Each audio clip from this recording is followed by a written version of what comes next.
Welcome to Lessons in Dyslexic Thinking, conversations with some of the world's most inspiring dyslexics, where we learn what dyslexic thinking is and how we can employ it to change the world.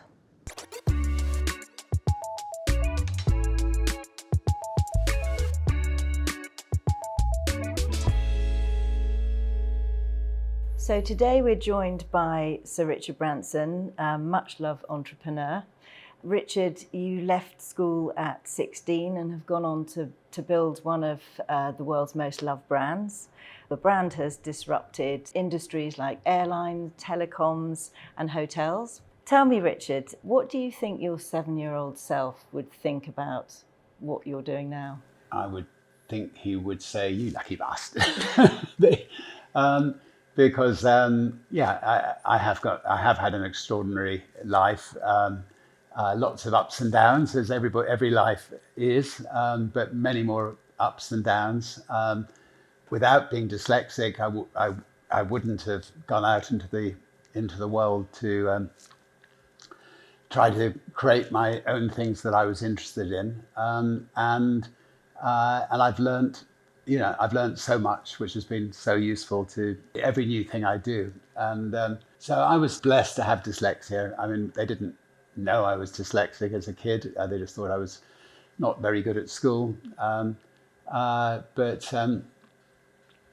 had I not been dyslexic, I wouldn't have tried to concentrate on the things that I'm good at and be a good delegator at the things I wasn't good at. And I wouldn't have created the Virgin Empire over the years had I not been dyslexic. So delighted to be a dyslexic thinker, and thank you, dyslexia, for helping me on my way. There's a lovely quote that I read of yours, which is, "One of the amazing things about dyslexics is our imagination. I started dreaming from a young age and then began to put those dreams into reality." How important do you think it is in business to have that imagination? Oh, I think it's really important in business to imagine what's possible, imagine what could be created, imagine what other people are not creating, and just say, let's do it and let's give it a go. And magic can come from that. And also another dyslexic thinking skill that I think you have in bounds is seeing the big picture. I remember hearing something in an interview where you said that when you're starting a business, you don't get accountants involved at the start, you bring them in later. Can you expand on that and how important the big picture is for you?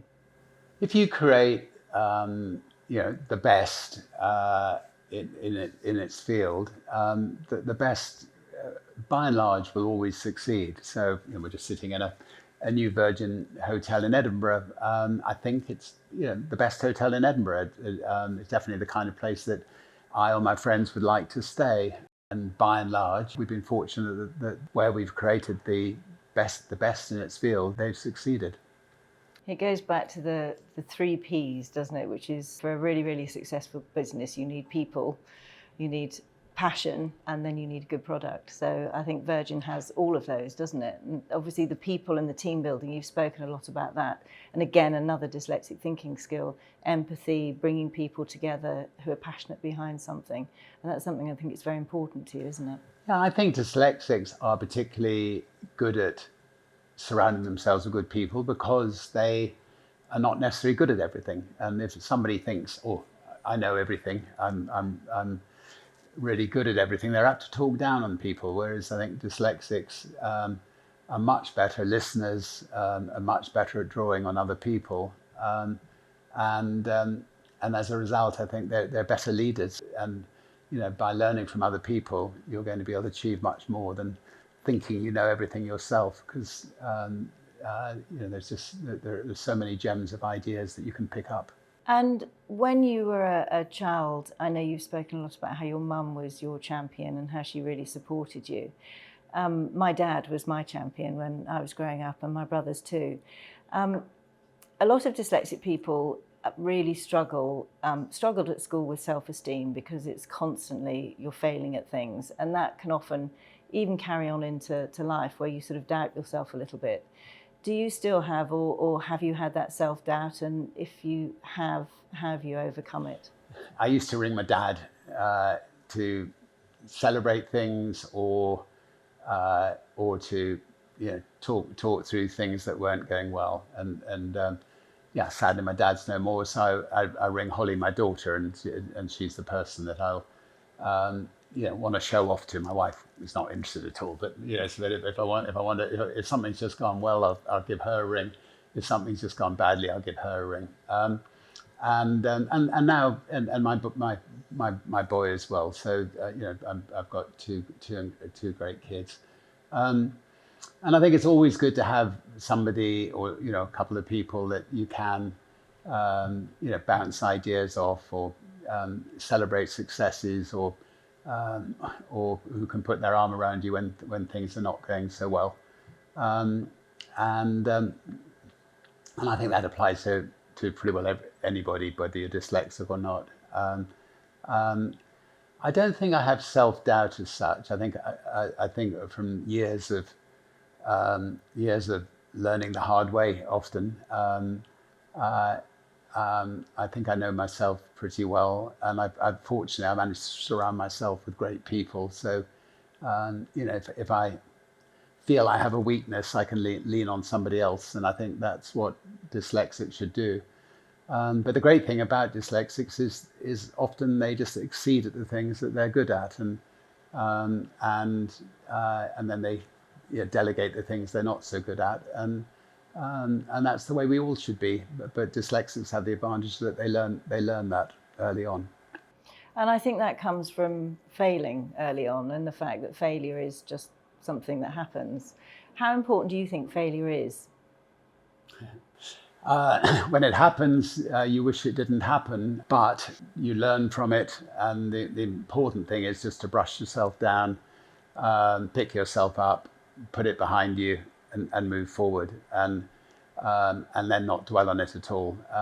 And otherwise, you'll tear yourself apart unnecessarily. As long as you've done everything you can to avoid failure, and you've worked day and night to avoid failure, once it's happened,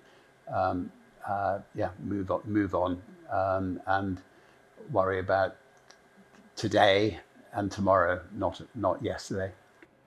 And what does success mean to you? Success is creating things that you and your teams can be proud of, making a difference in this world. I mean, we have but one world. It's precious. I think if we all can just play our little part in trying to make a difference, hopefully we can make sure this world is a better world in 20 years' time than it is today. And if we all do that a little bit, we can look back and say, life was well lived. I mean, if I may say, the work that we've done together, that you've led on dyslexia, that's a legacy, I think, to be honest, that both of us can be proud of. And the amount of parents that come up to me just saying, thank you. My kids were at school, they felt miserable, they were told that they were dyslexics, they thought it was some kind of handicap, and now they feel proud of the fact they're dyslexic thinkers, and it just transformed their lives. So just really, really congratulations to you all for just turning something from a negative into such a positive in so many people's lives. Well, thank you, Richard, and thank you for everything that you and your team have done. It's a partnership made in heaven. I think it really is making a difference. We're hearing that every single day. Yeah, no, well, it's okay. We'll go to heaven together. So I have one last question for you. If you had one piece of advice or several pieces of advice for kids and parents who are in the sort of thick of it in an education system that is so outdated for our minds and for anybody's minds, arguably, for the minds of the future, what would that advice be?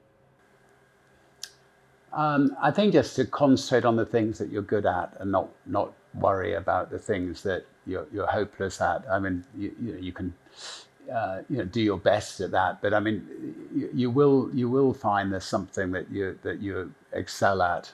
Maybe art, it may be dancing, it may be history, it may just but concentrate on the things that you enjoy. And we spend a lot of time trying to reimagine education, trying to, we have an organization called Big Change that's trying to change the education system to make it more relevant to kids, to make it more relevant to what's going on in the world. But in the meantime, if you're in one of those buddy-daddy schools, of the old Victorian era times, don't worry too much about the exam results.